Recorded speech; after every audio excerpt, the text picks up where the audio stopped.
Oh, it's good to sing with our voices and our hands. So thank you, Carissa. This passage today is from the book of Genesis. It's chapter 32, and we'll be reading verses 24 through 31 in the CSB.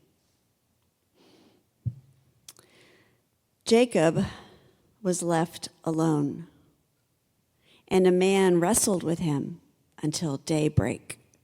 When the man saw that he could not defeat him, he struck Jacob's hip socket as they wrestled and dislocated his hip. Then he said to Jacob, "Let me go, for it is daybreak." But Jacob said, "I will not let you go unless you bless me." "What is your name?" the man asked. "Jacob," he replied. "Your name will no longer be Jacob," he said. "It will be Israel, because you have struggled with God and with men and have prevailed." Then Jacob asked him, "Please tell me your name." But he answered, "Why do you ask my name?" And he blessed him there.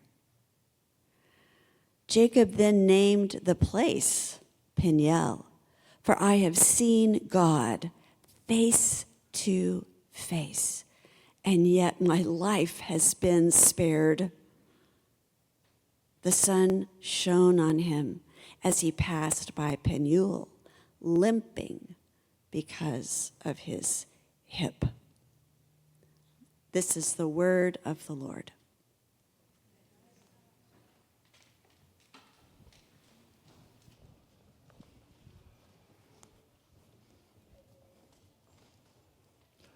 Good morning. It is good to be back, although it was good to be away. I'm not sure how to live in that tension, but it was a wonderful trip, and we had the opportunity on the trip to visit Ephesus.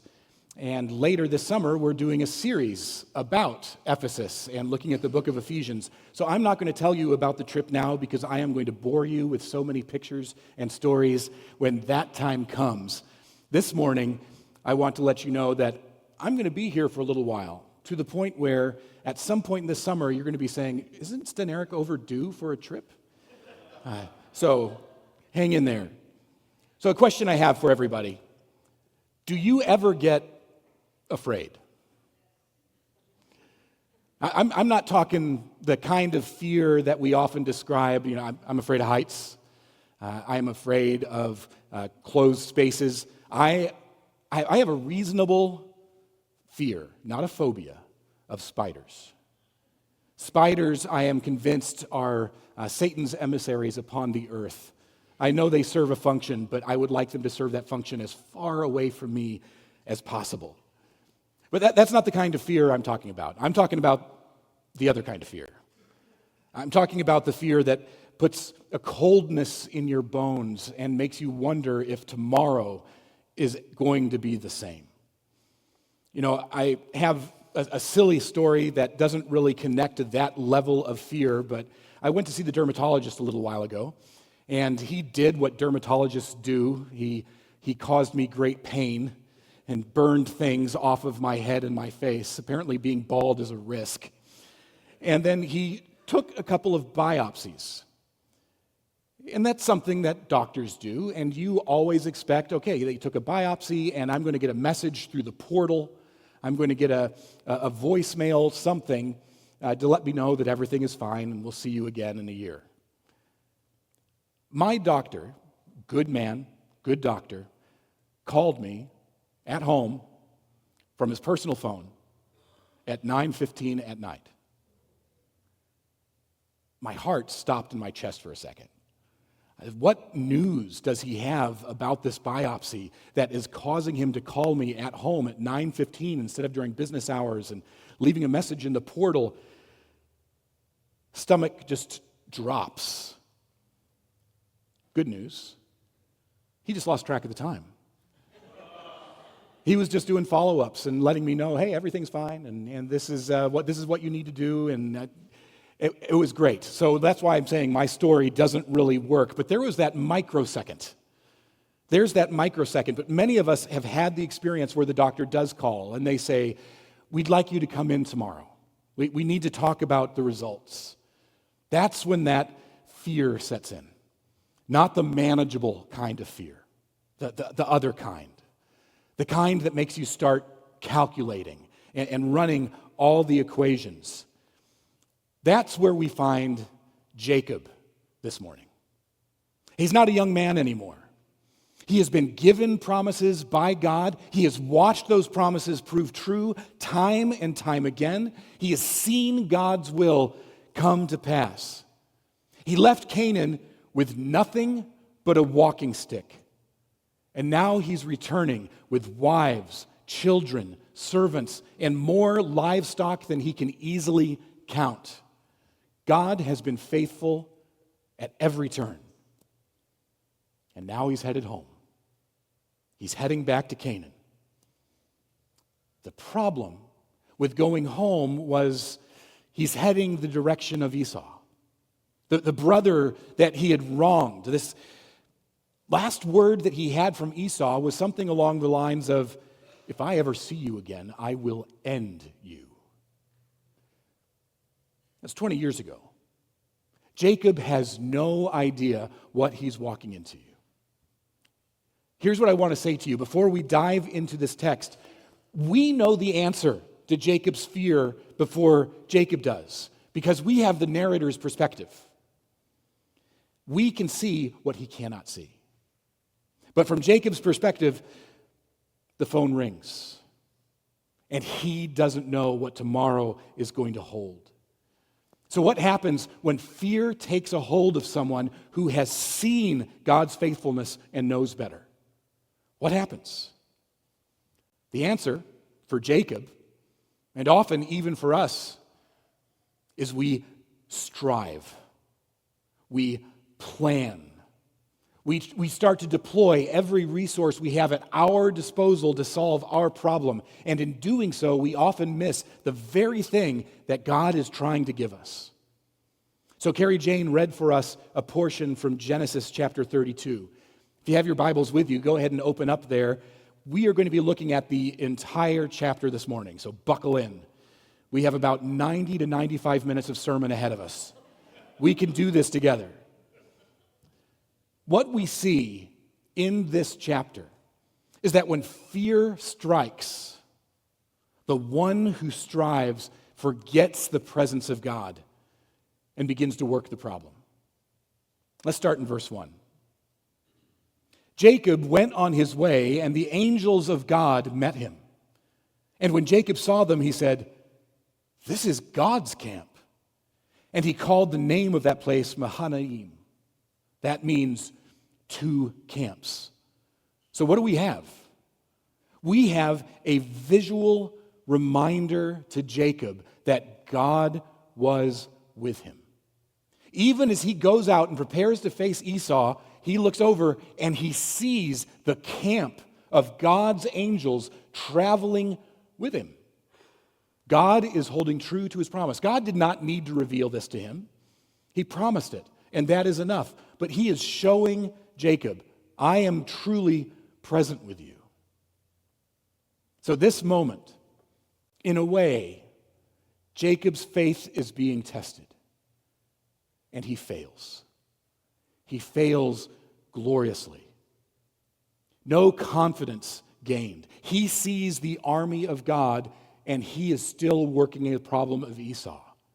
It's as though he's walking down, and he looks over and goes, look, the answer to all of my problems. Let's continue to figure out what the answer to my problems is. He's just so focused, because we read, verse 3, and Jacob sent messengers before him. Just quick note, the word messengers is the same word that's used for angels in verse 1. So Jacob sent messengers. God showed him angels. Jacob sends messengers before him to Esau his brother in the land of Seir, the country of Edom, instructing them, "Thus shall you say to my lord Esau, thus says your servant Jacob, I have sojourned with Laban and stayed until now. I have oxen, donkeys, flocks, male servants and female servants. I have sent to tell my lord in order that I might find favor in your sight." So he sends out these messengers. He sends out these emissaries to Esau, and they come back. They return to Jacob saying, "We came to your brother Esau, and he is coming to meet you. And there are 400 men with him." So we just read this and we gloss over it. We need to put ourselves in the ancient Near East and think about what we've just heard. Esau is not staying where he is.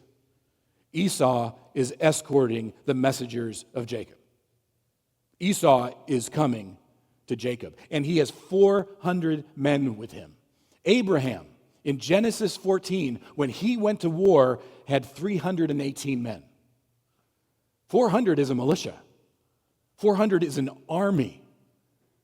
What do you think is going through Jacob's mind when his brother, who wanted to kill him because of what Jacob did, is now coming towards him with 400 soldiers? Well, let's see. Then Jacob was greatly afraid and distressed. This is one of the great understatements of Scripture. He's guilty. He knows what he has done. He's expecting the worst. So what does he do? He divided the people who are with him and the flocks and the herds and the camels into two camps, thinking if Esau comes to the one camp and attacks it, then the camp that is left will escape. So he's planning. He's looking at her resources. He's looking at what he has and what he can use. All right, I have a lot. I've been blessed.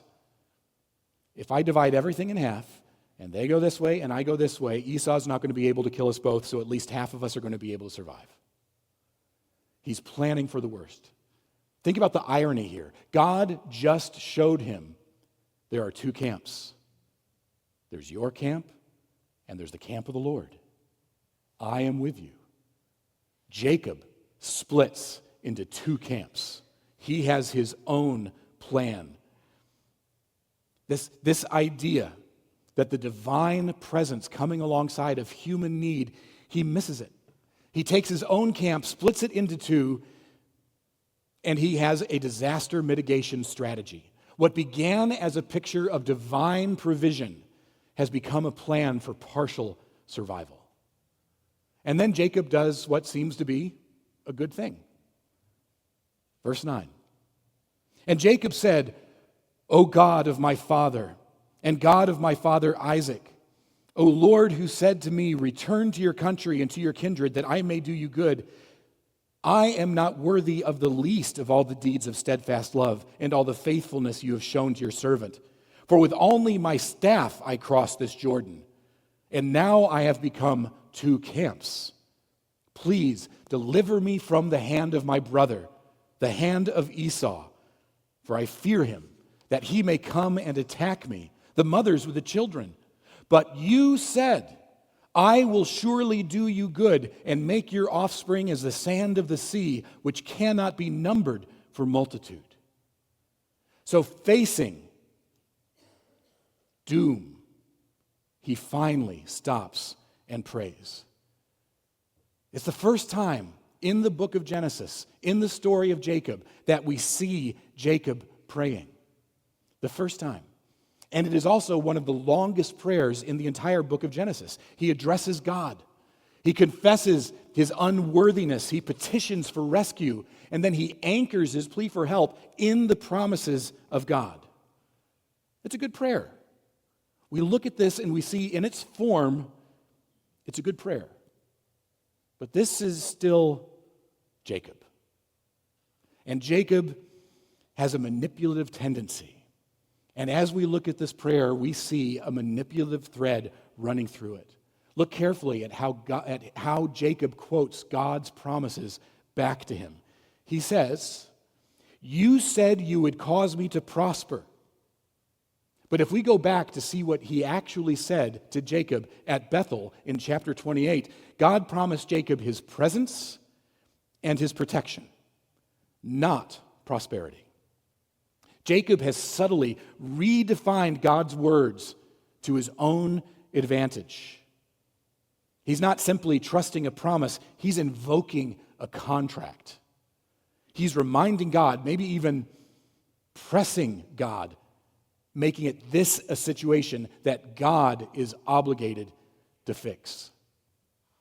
So what does he do? He continues to plan, to connive. Well, conniving is a harsh word. He continues to plan, to rely on himself, and he prepares a gift for Esau. A gift of 550 animals.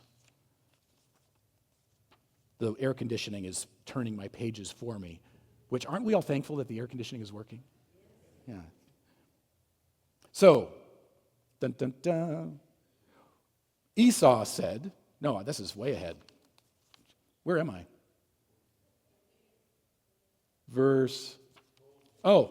It took me all the way to chapter 33. I'm preaching that next week, so I'm ready. Do you want to go there? All right. But you said, surely I'll do you good, etc.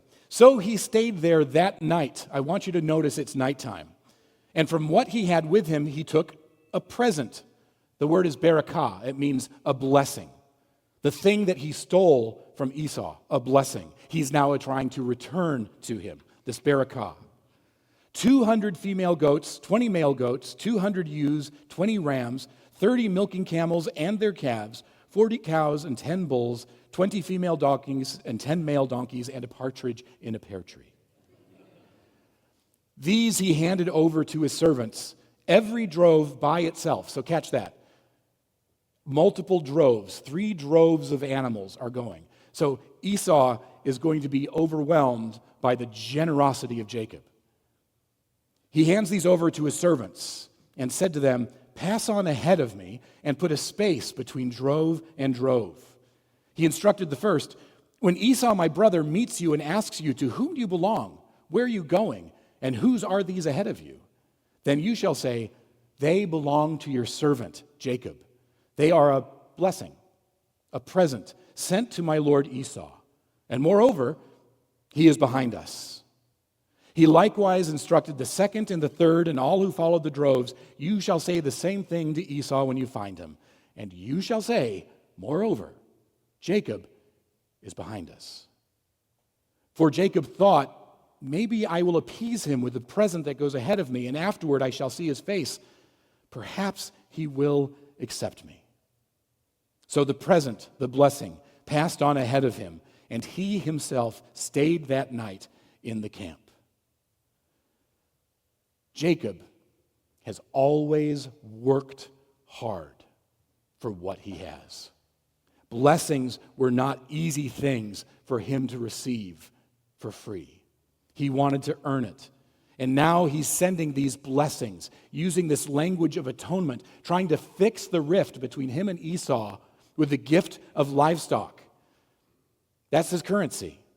He's willing to give away the very blessing that God gave him to try to purchase peace. You might ask, why didn't you go back? Well, that peace treaty he signed with Laban last week, there is no back. And now with Esau standing there, there is no forward. He has no choice. So he is trying to maximize the goodwill in his brother's heart by sending these droves across. And then he sends everyone across the river. His wives, his servants, his children, his possessions. Everything goes ahead of him. For the first time in his life, Jacob has chosen to go last. But this isn't humility. This is cowardice.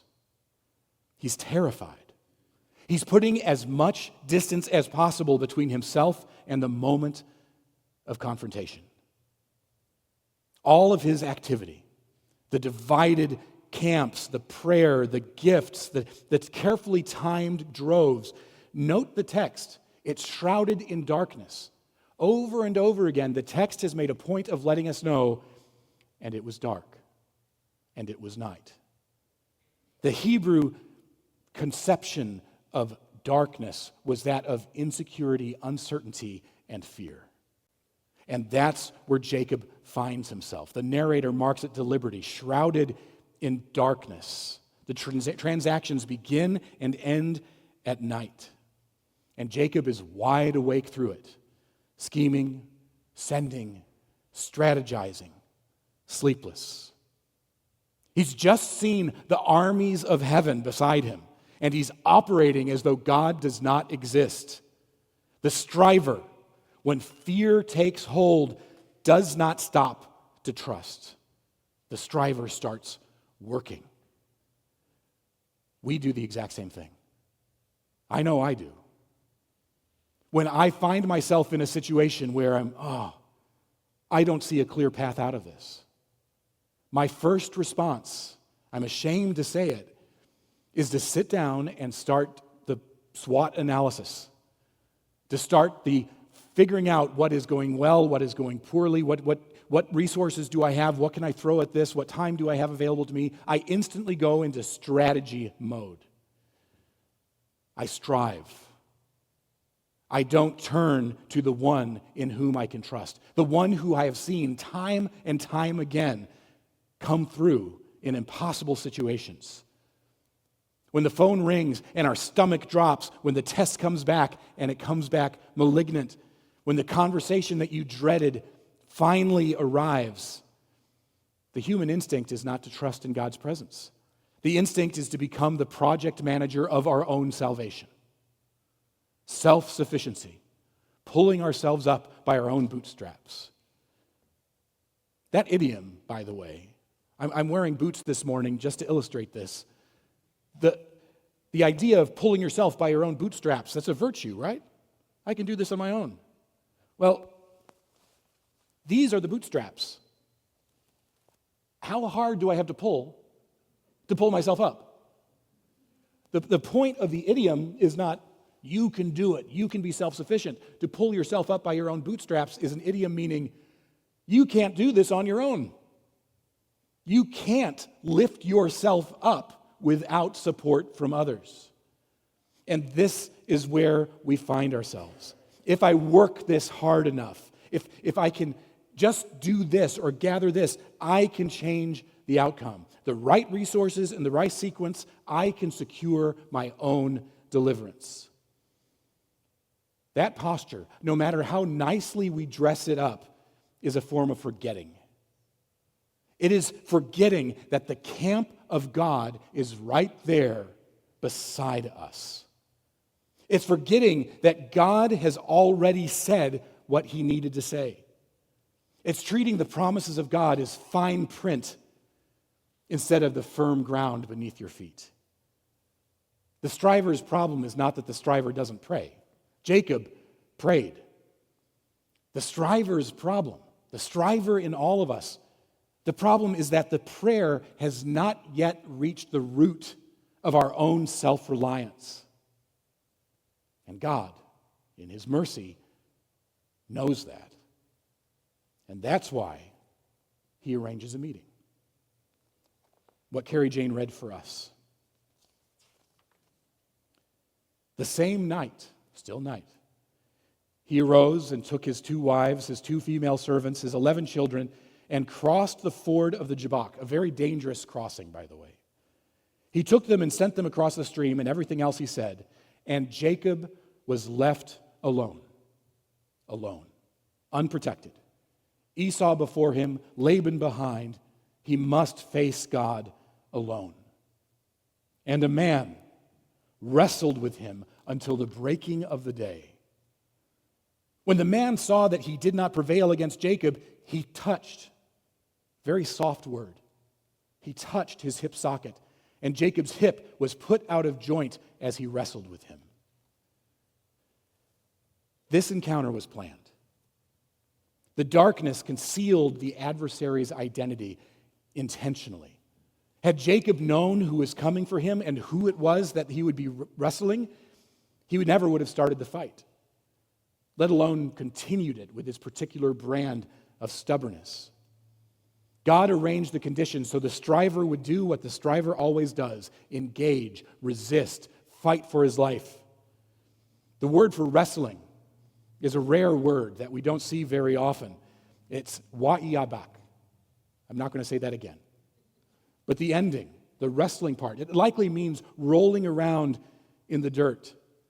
And this is the image that the narrator wants us to hold on to. Jacob's name is Yaakov. Yaakov. The river that they just crossed is the Yabak. Yaakov, Yabak. And the wrestling is Yabak. We have these three words that sound almost identical. The heel grabber, the deceiver, is rolling around in the dirt at the river whose very name rhymes with his own. Jacob has spent his entire life wrestling for everything he has, and now God brings him to a place whose name will forever announce, this is where Jacob met his match. And it goes all night. And then the narrator says something that really took me a long time to wrap my head around. When the man saw that he did not prevail against Jacob. First of all, who is this man? There's a lot of debates in the commentaries and a lot of questions from biblical scholars. Who is this man that Jacob wrestled? Was it an angel? My conviction is this is a Christophany. This is the second person of the Trinity. This is the eternal Son wrestling with Jacob. So how is it that he saw that he could not prevail? Well, we just need to jump to Philippians 2 to see that this is a pattern for the second person of the Trinity. He humbled himself to contend with Jacob. But all it took was one touch. One touch. The greater became the lesser. God matches himself to Jacob, move for move, hour after hour, but he's still fully God, and it only takes a touch. It's the same word that's used in Isaiah 6 when the coal touches Isaiah's lips. It's the touch of one who sustains all of creation. With that touch, Jacob's hip is wrenched out of joint. And at that moment, he can no longer fight. Let me go, for it is daybreak. So Jacob was clinging, wrestling, and fighting with this man, and now there's the touch, and he is rendered helpless, and he continues to hold on.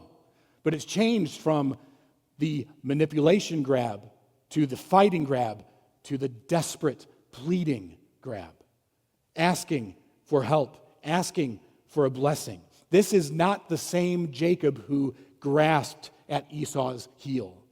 This is not the Jacob who covered his hands with goat skin and lied to his father.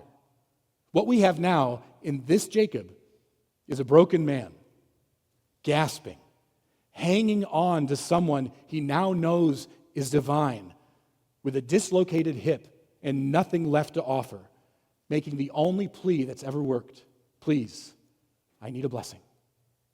I cannot produce one. I am holding on to you because I have nothing else. And then the man asks Jacob a question. What is your name? He knows what Jacob's name is. Last time Jacob was asked this question in the text, he responded confidently, Esau. Now he's asked the question, and verse 27 tells us, Jacob, he replied. Jacob is a confession. Yaakov, the deceiver, the manipulator, the heel grabber. This time he tells the truth, the one who has been taking by force and cunning everything that he has ever wanted. That's my name. That's who I am. And then the man says, verse 28, your name will no longer be Yaakov. You will no longer be Jacob. It will be Israel, because you have struggled with God and with men and have prevailed. Israel. The name in Hebrew, it's better pronounced Yisrael. Yisrael. It means God fights. More fully, God fights for you. The implication embedded in that name is that everything that the striver has striven for, Sure. That everything that he has gone for, now he has to believe something else. You do not need to fight any longer. God fights. You can stop fighting for yourself. God fights. So when we are in that place and we are wrestling with God, we shouldn't see that wrestling, that suffering, that struggle as punishment. He's wrestling with you because he knows your name and he wants you to say it. God's answer to a genuine prayer of acknowledging who we are and what we bring to the table is not a louder word from heaven.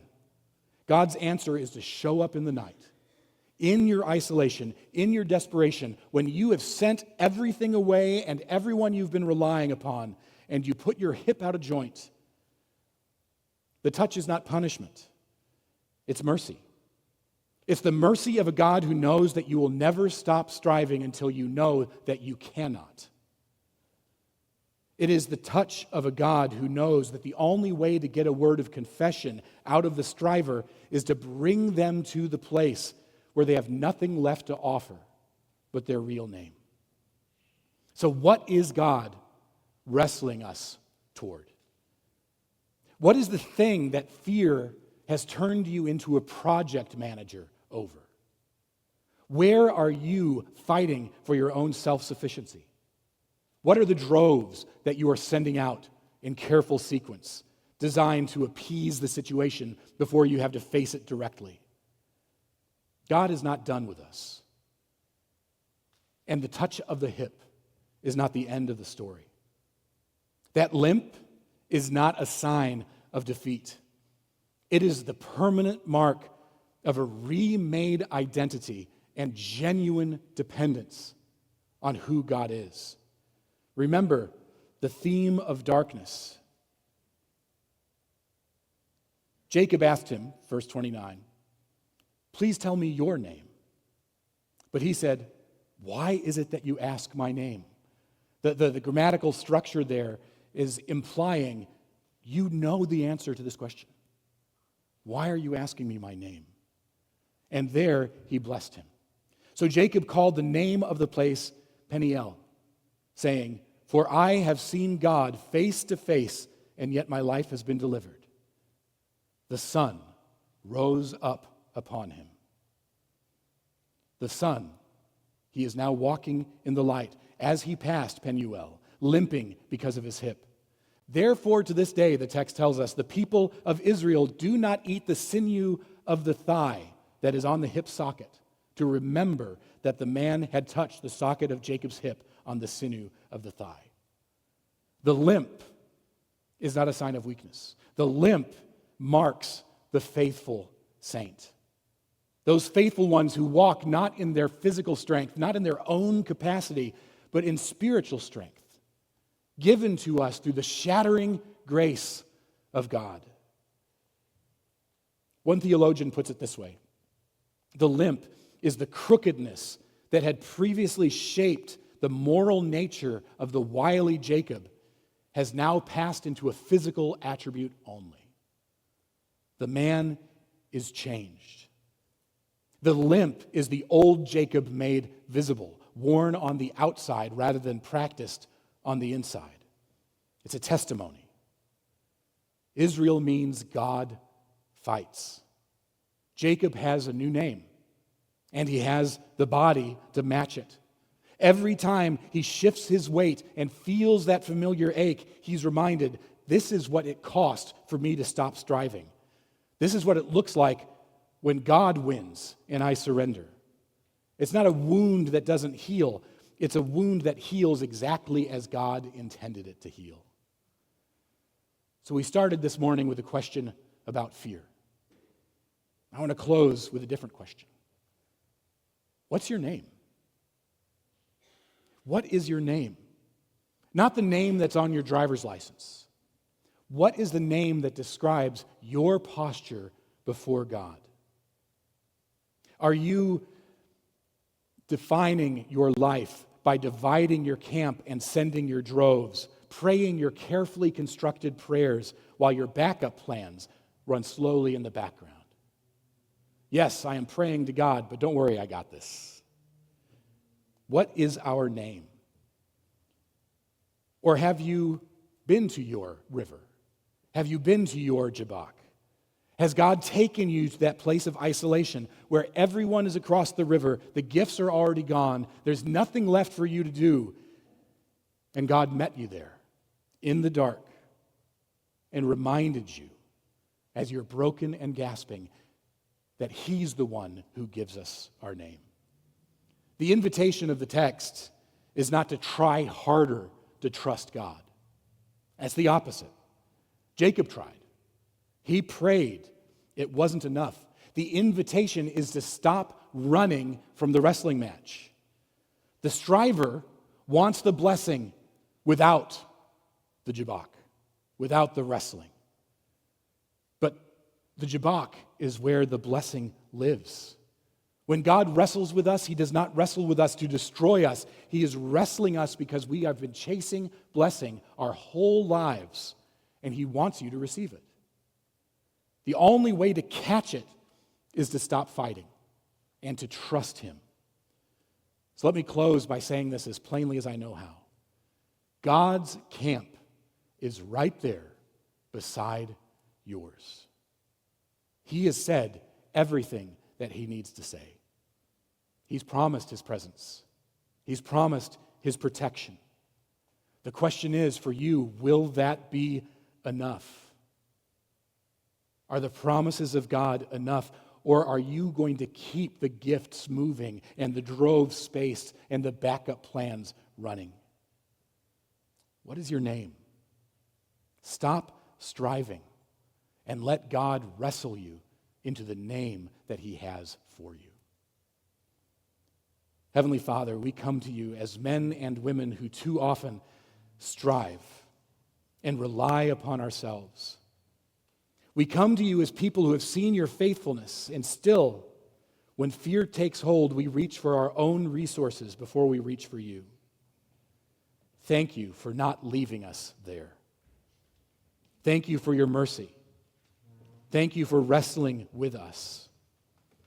May we embrace the blessing of breaking, knowing that on the other side we are stronger, not because of ourselves, but because of who You are in us. We commit ourselves to You. We surrender our striving. In the name of Jesus, the one who took on flesh to wrestle with us and for us. Amen.